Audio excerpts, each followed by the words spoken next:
Maganti Sunitha MLA అయితే ఎలా ఉంటుంది, ఆమెని కాంటాక్ట్ చేయవచ్చా, ఆమెకు ప్రజా సమస్యలు వినిపిస్తే ఆమె పరిష్కరించగలదా అనేది ఒక అంశం అయితే, నవీన్ యాదవ్ ఎమ్మెల్యే అయితే ఎలా ఉంటాడు, ఆయనని కాంటాక్ట్ చేయవచ్చా, ప్రజా సమస్యలు ఆయన దగ్గరికి తీసుకెళ్లొచ్చా అనేది ఈ రెండు కంపేర్ చేసుకున్నట్టుగా మనకు అర్థమవుతోంది.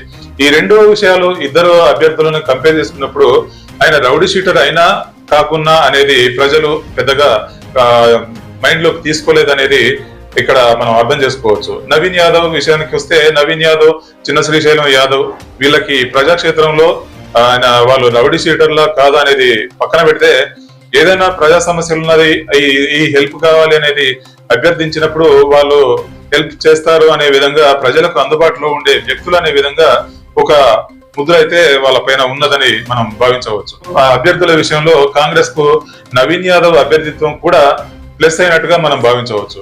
ఇటు నవీన్ యాదవ్ అభ్యర్థిత్వం ఎంత ముఖ్యమో, అలాగే జూబ్లీహిల్స్ ఎన్నికల వేళ సీఎం రేవంత్ రెడ్డి తీసుకున్నటువంటి వ్యూహాత్మకమైన నిర్ణయాలు కాంగ్రెస్ కు కలిసి వచ్చాయని కూడా మనం చెప్పుకోవచ్చు.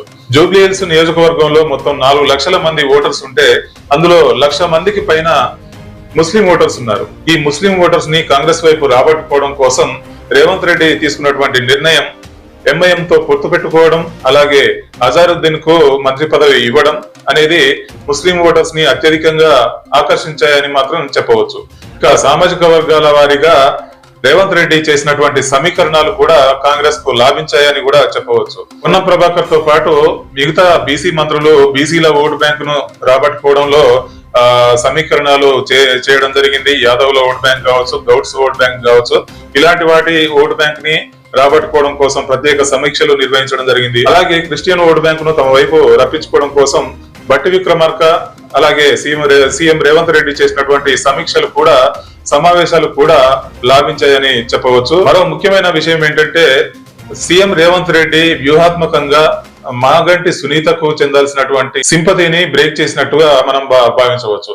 ఎలా అంటే, మాగంటి సునీతకు సంబంధించి ఫ్యామిలీ ఇష్యూస్, వివాదాలని తెరపైకి తీసుకొచ్చి టీవీ చర్చల్లో, మీడియా వేదికల్లో చర్చకు దారితీసి దీన్ని సోషల్ మీడియాలో అలాగే ప్రజాక్షేత్రంలోకి సమర్థవంతంగా తీసుకెళ్లారని మాత్రం చెప్పవచ్చు.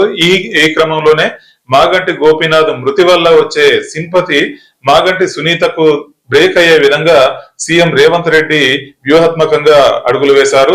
ఈ వ్యూహం కూడా ఫలించి మాగంటి సునీతకు చెందాల్సినటువంటి అత్యధికమైనటువంటి సింపతి ఓటు బ్యాంక్ కూడా బ్రేక్ అయినట్టుగా మనం భావించాల్సి ఉంటుంది.